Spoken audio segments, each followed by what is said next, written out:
We are paid, that's all. We are God.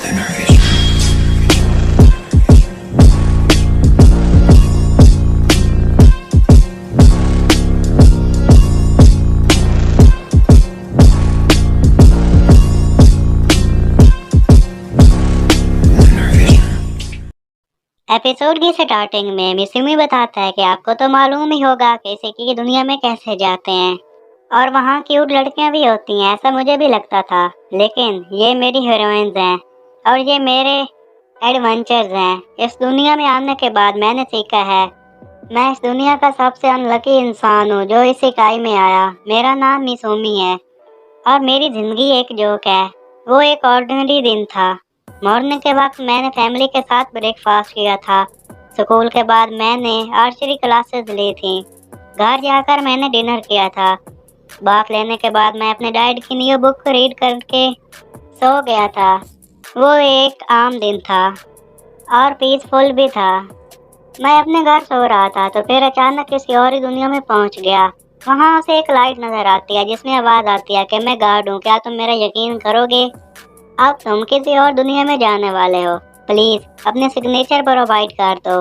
मैगुमी कहता है मैं इतना जल्दी से कहीं नहीं जा सकता।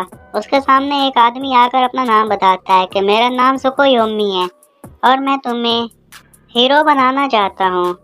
मैं तुम्हें एक गॉडेस के हवाले कर दूंगा। मिसुमी कहता है तो तुम मैथोलॉजी वाले हो? सुकोयोमी कहता है कि तुम्हें तो सब कुछ मालूम है। वैसे तुम्हारे पेरेंट्स भी किसी और दुनिया से आए हैं। ये सुनकर मिसुमी शॉक्ड हो जाता है और कहता है क्या? सोकोयोमी बताता है कि तुम्हारे पेरेंट्स किसी खास रीजन की वजह से गॉडेस से कॉन्ट्रैक्ट करके जापान आ गए थे और उन्होंने इसके बारे में गॉडेस को कीमती चीज देने का वादा किया था। मिसुमी कहता है अगर मैं न गया तो इसका मतलब है कि मेरी बहनें जाएंगी। सोकोयोमी कहता है हाँ बिल्कुल।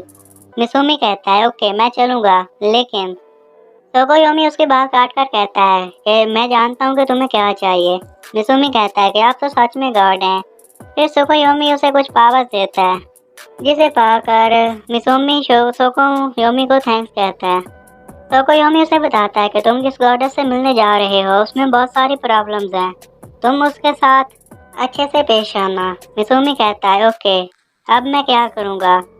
मैं अपनी पूरी कोशिश करूँगा कि उसे नाराज़ ना करूँ। मिसुमी इस इकाई होने के बाद कहता है कि इतनी ब्राइटनेस कैसे आ रही है? गॉडेस बताती है कि इंसान खतरे में है, इसलिए मैंने तुम्हें यहाँ पर समन किया है। और क्या वाकई तुम उनके बच्चे हो? तुम तो बहुत अगली हो, तुम मेरी नज़रों से दूर हो जाओ, तुम्हें देखकर मुझे इरिटेटिंग फील हो रहा है। मिसुमी चिल्लाकर कहता है कि वो आप ही हैं जिसने मुझे समन किया है। गॉडेस कहती हैं कि तुम्हारी आवाज़ भी तुम्हारे फेस की तरह अगली है। मैं ये काम के लिए किसी और को ढूंढ लूँगी। मुझे तुम्हें पावर देने से नफरत है। हाँ अलबत्ता जिस दुनिया में तुम जा रहे हो वहाँ की लैंग्वेज सिखा देती हूँ। और वो उसे मैजिक के जरिए लैंग्वेज सिखा देती है। ऐसा करने के बाद गॉडेस कहती है कि अब तुम जा सकते हो, जिसके बाद इसुमी नीचे गिरने लग जाता है। लेकिन तभी सोकोयोमी वहाँ आकर उसे बचा लेता है और उसे कहता है कि तुम अगर मुझ गिर भी जाते तो तुम्हें चोट नहीं लगती। हाँ लेकिन तुम इस दुनिया में मर सकते हो। ये दुनिया तुम्हारी दुनिया से अलग है। अब शायद मेरी पावर वीक हो रही है, मुझे जानना होगा। ये कहकर वो गायब हो जाता है। उसके जाने के बाद मिसुमी जमीन पर गिर जाता है जिसकी वजह से वहाँ एक जोरदार धमाका होता है। फिर मिसुमी चलता हुआ उससे कहता है कि ऑलरेडी 3 दिन हो चुके हैं। एक जगह लेट कर वो कहता है कि ना कोई जानवर नजर आया और ना ही कोई इंसान, मैं यहाँ पर अकेला हूँ। तभी उसे किसी के चिल्लाने की आवाज़ सुनाई देती है जो कि हेल्प मांग रहा होता है। मिसुमी ये सुनकर जल्दी से उसकी हेल्प करने पहुंच जाता है। वो अपने सामने खड़े मॉन्स्टर को तेजी से भागकर मार देता है। ये देखकर खुद भी मिसुमी हैरान हो जाता है।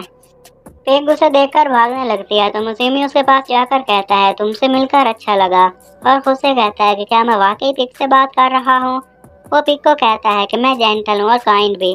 पिग मॉन्स्टर को देखकर कहती है तुम जेंटल तो बिल्कुल नहीं हो। मिसुमी कहता है लेकिन मैंने तुम्हें बचाया, राइट? दूसरे लफ्जों में मैं तुम्हारी साइड पर हूँ। वैसे मैं गुम हो गया हूँ, क्या तुम मुझे बता सकती हो कि मैं कहाँ जाऊँ? पिग कहती है कि यहाँ नज़दीक तक इंसानों की कोई भी विलेज नहीं है। और फिर उसे अपना नाम एमा बताती है। मिसुमी भी उसे अपना नाम बताता है कि मेरा नाम मिसुमी है, और कहता है कि तुम्हारा विलेज कहाँ है? एमा बताती है कि मैं खुद को यहाँ पर शैन को पेश करने आई हूँ। पिछले कई सालों से हमारे विलेज में क्रॉप्स नहीं उग रही। जब मैं खुद को सैक्रिफाइस कर दूंगी तो सब कुछ ठीक हो जाएगा। मिसुमी कहता है, एमा तुम कितनी अच्छी हो। अगर मैंने इसे बचाया है तो इसका मतलब है कि ये मेरी हीरोइन है। इसके बाद वो उसके गांव चला जाता है। वहाँ बैठकर खाना खा रहा होता है। कहता है कि कितने दिनों के बाद खाना खाया।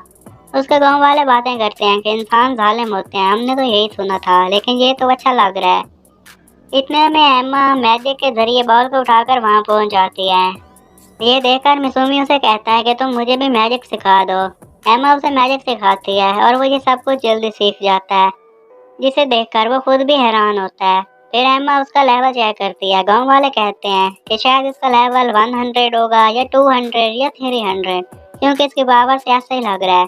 लेकिन जब उसका लेवल चेक किया जाता है तो ये देखकर बाकी सारों के चेहरे उदास हो जाते हैं, क्योंकि उसका लेवल 1 होता है। नेक्स्ट डे मिसुमी एम्मा के लिए लेटर छोड़कर भाग जाता है। एक जगह रुककर वो अपनी पावर का इस्तेमाल करता है, जिससे काफी सारे लोग जख्मी हो जाते हैं। उनमें से एक मिसुमी को कहता है कि तुमने शैन को गुस्सा दिला दिया, अब गुस्से कैसे बचोगे। और इसी के साथ वो गायब हो जाता है। तभी वहाँ शैन आ जाता है। मिसुमी और उसके दरमियान फाइट स्टार्ट हो जाती है।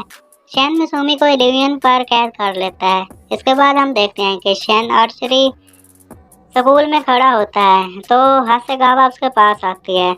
वो मिसुमी को कहती है कि मैं तुम्हें पसंद करती हूँ, मेरे साथ बाहर चलोगे। मिसुमी शॉक्ड होकर कहता है, क्या? मैं तो इतना अच्छा भी नहीं देखता, और ये सब इतना जल्दी कैसे हो रहा है। हासेगावा ये सुनकर रोने लग जाती है। मिसुमी खुद से कहता है कि ये रियल नहीं हो सकता, और वो अपनी पावर की मदद से शैन के रियूनियन को खत्म कर देता है। शैन ये देखकर हैरान हो जाता है कि ये कैसे खत्म कर सकता है। फिर वो मिसुमी को अपना नाम बताता है। मिसुमी भी उसे अपना नाम बताता है। शैन हाथ जोड़कर मिसुमी को कहता है कि तुम मेरे साथ कॉन्ट्रैक्ट करोगे, इससे हम दोनों की पावर्स बढ़ जाएंगी और मैं तुम्हें कभी डिसअपॉइंट नहीं करूँगा। मिसुमी उससे पूछता है, क्या तुमने सब मेरी मेमोरीज देख ली? फिर वो दोनों पावर शेयर करते हैं तो शैन एक लड़की बन जाता है। मिसुमी उसे देखकर कहता है कि तुम हीरो नहीं हीरोइन हो। और इसी के साथ एपिसोड खत्म हो जाता है।